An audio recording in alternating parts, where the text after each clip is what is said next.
Student welcome back to my YouTube channel. तो आज हम सॉल्व करने वाले हैं बिहार बोर्ड के 2026 का साइंस का मॉडल पेपर जो कि आ चुका है। तो चलिए, पहला क्वेश्चन है समतल दर्पण की फोकस दूरी क्या होती है। तो समतल दर्पण की फोकस दूरी अनंत होती है, तो इसका आंसर हो जाएगा ऑप्शन सी। दूसरा क्वेश्चन है वास्तविक प्रतिबिंब दर्पण के किस ओर बनता है। तो वास्तविक प्रतिबिंब दर्पण के हमेशा आगे बनता है, तो इसका आंसर हो जाएगा ऑप्शन बी। क्वेश्चन नंबर 3, यदि आपतन कोण 30 डिग्री हो तो परावर्तित किरण एवं आपतित किरण के बीच का कोण कितना हो जाएगा। तो इसका आंसर हो जाएगा ऑप्शन डी, यानी 60 डिग्री हो जाएगा। अगला क्वेश्चन है एक दर्पण पर आपतित प्रकाश की चाल सी है तो परावर्तित प्रकाश की चाल कितनी होगी। तो इसका आंसर हो जाएगा ऑप्शन नंबर डी, यानी सी, दोनों सेम होगी। पांचवा क्वेश्चन है एक गोलीय दर्पण में कार्तिकेय चिन्ह परिपाटी के अनुसार मूल बिंदु लिया जाता है, कहाँ लिया जाता है। तो ध्रुव पर लिया जाता है। Answer option number C. 6, question number 6 है जब प्रकाश सघन से विरल माध्यम में जाता है तो क्या होता है। जब प्रकाश सघन से विरल माध्यम में जाता है तो उसकी चाल बढ़ जाती है। Option number A. Question number 7 है अपवर्तन के कारण कौन सी राशि बदलती है। तो अपवर्तन के कारण तरंगदैर्घ्य राशि बदलती है। क्वेश्चन नंबर 8 है 50 सेंटीमीटर की फोकस दूरी वाले लेंस की शक्ति होती है। तो इसका आंसर हो जाएगा ऑप्शन नंबर बी, यानी 2D। क्वेश्चन नंबर 9, तैलीय कागज होता है तो तैलीय कागज क्या होता है। तो ये हो जाता है अपारदर्शक, यानी न का बी। क्वेश्चन नंबर 9 का बी। क्वेश्चन नंबर 10 है प्रकाश की चाल न्यूनतम होती है। तो प्रकाश की चाल सबसे ज़्यादा कम कहाँ होती है। तो कांच में। क्वेश्चन नंबर 11 है निम्नलिखित में किस भाग पर मानव नेत्र के किसी वस्तु का प्रतिबिंब बनता है। तो मानव के आँख में प्रतिबिंब कहाँ बनता है, किस भाग पे बनता है। तो इसका आंसर हो जाएगा डी, दृश्य पटल पे। क्वेश्चन नंबर 12 है नेत्र का पारदर्शी भाग कहलाता है। तो नेत्र का पारदर्शी भाग क्या कहलाता है, कॉर्निया कहलाता है। Option number B. Question number 13 है बायोफोकल लेंस द्वारा कौन सा दोष दूर किया जाता है। तो बायोफोकल लेंस के द्वारा जरा दृष्टि दोष दूर किया जाता है। क्वेश्चन नंबर 14 है रॉडर्स कोशिकाएं किसके प्रति संवेदनशील होती हैं। तो क्वेश्चन नंबर 14 का आंसर हो जाएगा सी, धुंधली रोशनी के प्रति। क्वेश्चन नंबर 15 है ब्लाइंड स्पॉट में नहीं होता है। तो क्वेश्चन 15 क्या है, ब्लाइंड स्पॉट में क्या नहीं होता है। तो रॉडर्स और कोन्स। क्वेश्चन नंबर 16 विद्युत फ्यूज विद्युत धारा के किस प्रभाव पर काम करती है।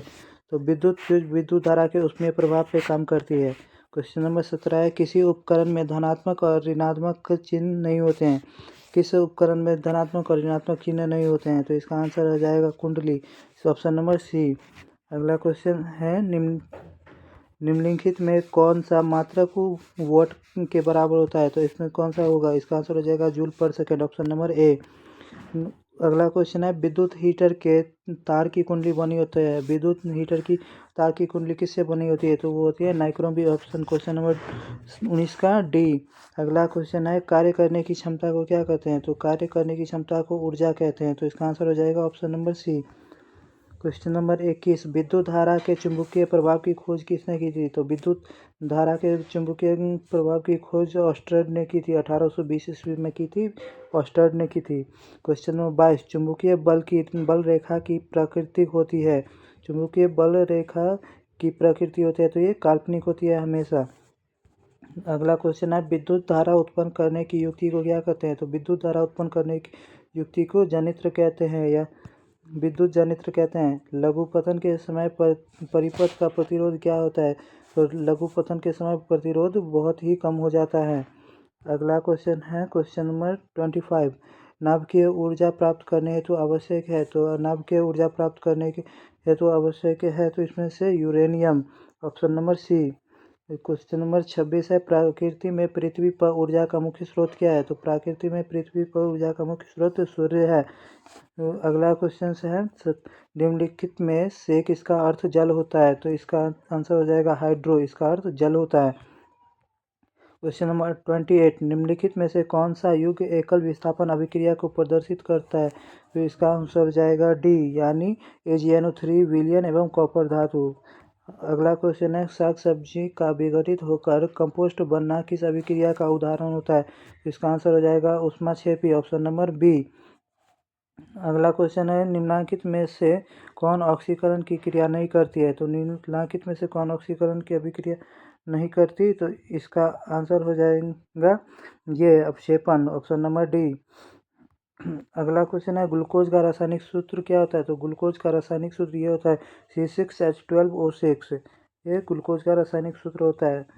अगला क्वेश्चन है निम्नलिखित में से कौन सा समीकरण संतुलित नहीं है? इसमें देखना है निम्नलिखित में से कौन सा समीकरण संतुलित नहीं है। तो ये question D, option number D. तो 32 का ऑप्शन नंबर डी होगा। अगला क्वेश्चन है कोई विलयन लाल लिटमस पत्र को नीला कर देता है तो उसका पीएच संभवतः क्या होगा? तो इसका आंसर हो जाएगा बी 11। अगला क्वेश्चन है यस्द पुष्प क्या है? तो इसका आंसर हो जाएगा 34 का आंसर हो जाएगा ऑप्शन नंबर सी ZNO। अगला क्वेश्चन है निम्नलिखित में से कौन गैस चुनने के पानी को दूधिया कर देता है? तो इसका आंसर हो जाएगा डी यानी CO2। क्वेश्चन नंबर 36 मधुमक्खी के डंक में निम्नलिखित में से कौन सा अम्ल पाया जाता है? तो इसका आंसर हो जाएगा 36 का ए मेथेनोइक अम्ल।